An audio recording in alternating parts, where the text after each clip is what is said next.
रहे हैं colour code of resistors. Last video में भी हम पढ़ चुके हैं कलर कोड ऑफ रजिस्टर, पर वहाँ जो रजिस्टर की हमने बात की है वो था 4 बैंड रजिस्टर। आज के वीडियो में हम 5 बैंड रजिस्टर और 6 बैंड रजिस्टर की रेजिस्टेंस वैल्यू को फाइंड करना जानेंगे। पर एक बात ये भी आती है कि जब हमारे पास 4 बैंड रजिस्टर था तो हमें 5 बैंड रजिस्टर और 6 बैंड रजिस्टर की जरूरत क्यों पड़ी है। मतलब जब 4 बैंड से काम हो रहा है तो 5 बैंड और 6 बैंड को हम क्यों लाएंगे। तो ये 5 बैंड रजिस्टर का यूज हम क्यों करते हैं, इसे एक एग्जांपल के माध्यम से समझ लेते हैं, तभी हमें समझ आ जाएगा कि हमने 5 बैंड रजिस्टर को क्यों बनाया है, क्यों हम उसे यूज करते हैं। मान ले हमने एक रजिस्टर को बनाना है जिसकी रेजिस्टेंस वैल्यू 122 ओम है। 4 बैंड रजिस्टर का यूज करेंगे, इसकी रेजिस्टेंस वैल्यू हमें क्या मिलनी चाहिए, 122 ओम। तो क्या करते हैं, एक रजिस्टर लिया जिसमें 4 कलर बैंड है। फर्स्ट कलर मतलब 1, उसकी वैल्यू क्या होनी चाहिए 1। तो हम अपने कलर कोडिंग टेबल में देख लेते हैं, ब्राउन कलर का जो वैल्यू होता है वो 1 होता है, तो हमने ब्राउन कलर ले लिया। सेकंड कलर हमें वैल्यू लेनी है 2, तो सेकंड कलर क्या होगा, रेड कलर हमारा आ जाएगा। सेकंड जो कलर बैंड होगा वो रेड कलर का हो जाएगा। 1 और 2 तो हमें मिल गया है। हमने पहले वीडियो में पढ़ा है कि जो थर्ड जो हमारा कलर होता है 4 बैंड रजिस्टर में वो होता है मल्टीप्लायर। अब मल्टीप्लायर क्या है कि 10 की घात में हम उसे लिखते हैं, लेकिन हमें तो क्या चाहिए है तीसरा मान, जो हमें निकालना है 122 ओम 2। पर ऐसे तो यहाँ नहीं हो रहा है, वहां तो 10 की घात में जा रहा है। पूरा क्या है 12 गुणा 10 की घात 1 या 2 या 3 जो भी हम कलर रखना चाह रहे हैं, 10 की घात में हमें मान मिलेगा। लेकिन हमें तो ये वैल्यू नहीं चाहिए, हमें तो 122 ओम चाहिए, जो कि 4 बैंड रजिस्टर से संभव नहीं है। 4 बैंड रजिस्टर से हम ज्ञात ही नहीं कर सकते उस वैल्यू को। तब जाके हमें 5 बैंड और 6 बैंड की जरूरत पड़ी है। तो 5 बैंड जो रजिस्टर होता है वो ज्यादा इन्फॉर्मेशन को कैरी करता है। तो जो हमने ये वैल्यू लिया है 122 ओम, 122 ओम रेजिस्टेंस वैल्यू को ही हम ले, उसी से हम देखें। नहीं, कोई भी आप वैल्यू ले लें, 144 ले लें या 103 या फिर 132, कोई भी 3 डिजिट बड़ी रेजिस्टेंस वैल्यू अगर हमें मिल रही है, उसके लिए हमें 5 बैंड रजिस्टर की ही आवश्यकता होगी। आप कोई भी एग्जाम्पल लेके देख सकते हैं खुद से भी। अगर 3 डिजिट उसमें आई है स्टार्टिंग में, 3 डिजिट ओम का हमें एक रेजिस्टेंस वैल्यू मिला है, तो हम 4 बैंड से उसे रिप्रेजेंट नहीं कर सकते, इसलिए हमें 5 बैंड रजिस्टर की आवश्यकता पड़ी है। तो चलिए अब एक 5 बैंड रजिस्टर के रेजिस्टेंस वैल्यू को हम कैसे फाइंड करेंगे वो भी जान लेते हैं एग्जाम्पल के माध्यम से। मान लीजिए हमारे पास एक 5 बैंड रजिस्टर है जिसकी हमें रेजिस्टेंस वैल्यू को फाइंड करना है। अलग अलग 5 कलर बैंड है, उनके कलर दिए गए हैं। अब हमें इस वैल्यू को फाइंड करने के लिए क्या चाहिए होगा, कलर कोडिंग टेबल। तो हम अपनी कलर कोडिंग टेबल को देखते हैं और उससे इनकी वैल्यू को रखते जाते हैं। अब इसमें क्या ध्यान रखना है कि जो हमारी 5 बैंड में स्टार्टिंग के 3 बैंड होते हैं वो सिग्निफिकेंट डिजिट को दर्शाते हैं।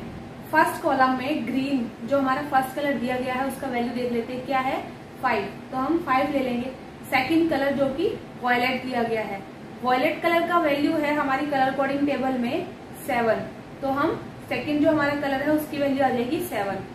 थर्ड कलर दिया है हमारा ऑरेंज, ऑरेंज की जो थर्ड कॉलम है उसमें वैल्यू दी गई है 3, तो हमने ऑरेंज की वैल्यू रख ली 3। ये 3 तो आ गए हमारे सिग्निफिकेंट डिजिट। अब बात करते हैं फोर्थ कलर की।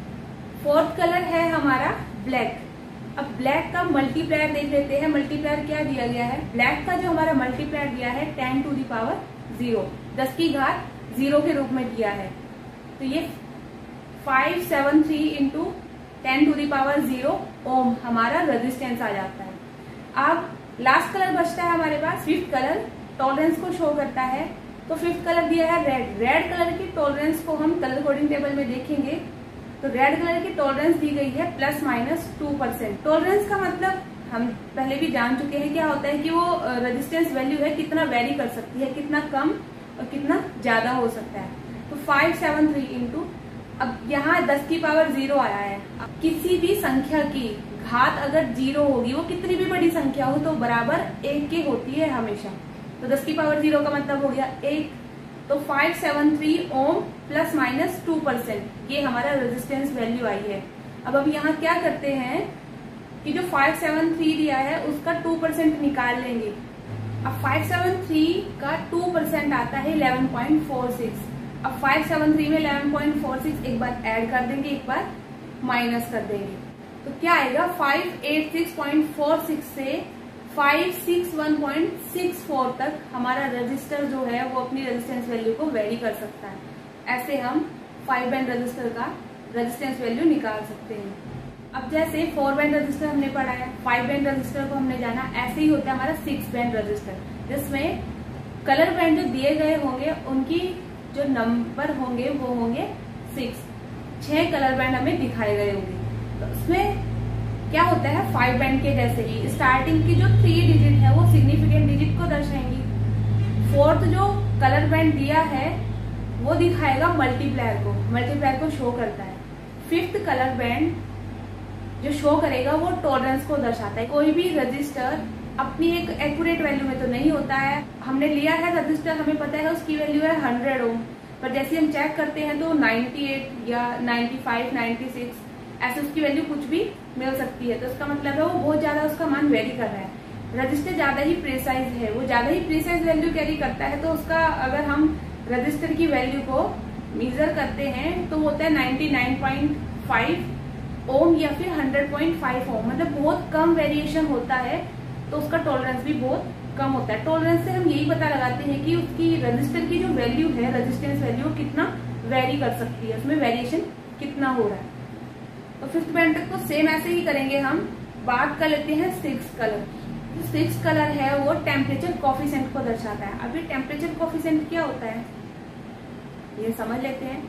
क्या होता है कि अगर टेम्परेचर को बढ़ा रहे हैं, टेम्परेचर को कम कर रहे हैं, तो ऐसा तो नहीं है कि रजिस्टर है वो एक कांस्टेंट है, उसका मान चेंज नहीं होगा। टेम्परेचर को बढ़ाने से या फिर टेम्परेचर को घटाने से रजिस्टर की वैल्यू पर भी इफेक्ट पड़ता है, उसकी वैल्यू में भी कुछ चेंज आएगा। 4 बैंड रजिस्टर या 5 बैंड रजिस्टर में तो ऐसा हमें देखने को नहीं मिला है, 6 बैंड रजिस्टर में दिखाई दिया है। तो ये हमें 6 कलर बैंड टेम्परेचर कोफिशिएंट को इंडिकेट करता है। पीपीएम मतलब पार्ट्स पर मिलियन, जो कि टेम्परेचर कोफिशिएंट का यूनिट होगा।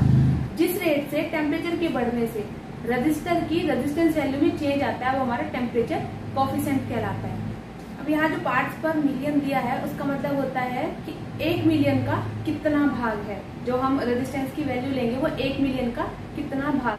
लास्ट कलर जो 6 कलर है वो है येलो कलर। येलो का जो कलर कोड रजिस्टर में वैल्यू दिया गया है वो है 25 ppm पर केल्विन। इसका मतलब क्या होगा कि यदि रेजिस्टेंस वैल्यू 1 मिलियन होता और उसका टेम्परेचर को हम 1 डिग्री सेल्सियस बढ़ा देते या 1 केल्विन बढ़ा देते, तो उसका जो रेजिस्टेंस होगा वो 25 ओम बढ़ जाएगा। अगर यहाँ येलो कलर की जगह रेड कलर दे दे तो रेड कलर का मतलब क्या हो जाएगा, रेड कलर की वैल्यू दी है 50 ppm पर केल्विन, कि यदि 1 मिलियन रेजिस्टेंस होता, जो रेजिस्टेंस की वैल्यू है 1 मिलियन होती और हम इसका टेम्परेचर 1 केल्विन या 1 डिग्री सेल्सियस बढ़ा देते, तो रेजिस्टेंस की जो वैल्यू है वो 50 ओम बढ़कर हमें मिलती। तो ये होता है हमारा टेम्परेचर कोफिशिएंट। यदि टेम्परेचर के मान को बढ़ाएंगे तो रेजिस्टेंस की वैल्यू भी बढ़ती है। टेम्परेचर को अगर कम कर रहे हैं तो रेजिस्टेंस की वैल्यू भी कम होती है। ये जो हमने एक रजिस्टर का एग्जाम्पल लिया है, जैसे हमने 4 बैंड और 5 बैंड की कैलकुलेशन किया है, वैसे ही सेम कैलकुलेशन करते जाएंगे कि फर्स्ट कलर की डिजिट लिखी, सेकंड की डिजिट, थर्ड की डिजिट लिखी, 4th कलर को हमने मल्टीप्लाई ले लिया, 5th कलर को हमने टॉलरेंस के रूप में ले लिया, और जो 6th कलर है वो ले लिया हमने टेम्परेचर कोफिशिएंट 627 प्लस माइनस 0.5%, और टेम्परेचर कोफिशिएंट का मान दिया है 25 ppm पर केल्विन। अब वही ऐसे ही कैलकुलेशन करनी है कि 627 का 0.5% निकालो। जो 0.5% हमने 627 का निकाला उसको एक बार ऐड करेंगे, एक बार माइनस कर देंगे, और फिर हमें वेरिएशन उसका नजर आ जाएगा। और 25 पार्ट्स पर मिलियन पर केल्विन जो दिया है उसका मतलब है यदि रेजिस्टेंस की वैल्यू 1 मिलियन हो और उसके रेजिस्टेंस में जो हम टेम्परेचर है, टेम्परेचर को 1 डिग्री सेल्सियस या 1 केल्विन बढ़ा दें, तो जो ये रजिस्टर हमें दिया है इसकी रेजिस्टेंस वैल्यू में 25 ओम रेजिस्टेंस वैल्यू बढ़ जाएगी यदि हम टेम्परेचर को इतना बढ़ा रहे हैं। ऐसे हम 6 बैंड रजिस्टर की वैल्यू को फाइंड कर सकते हैं। तो आपको अच्छे से समझ आया होगा। यदि फिर भी कोई डाउट या कंफ्यूजन रहता है, आपका कोई क्वेश्चन हो, तो कमेंट बॉक्स में जरूर पूछिए और जो डाउट है वो जरूर बताइए। है।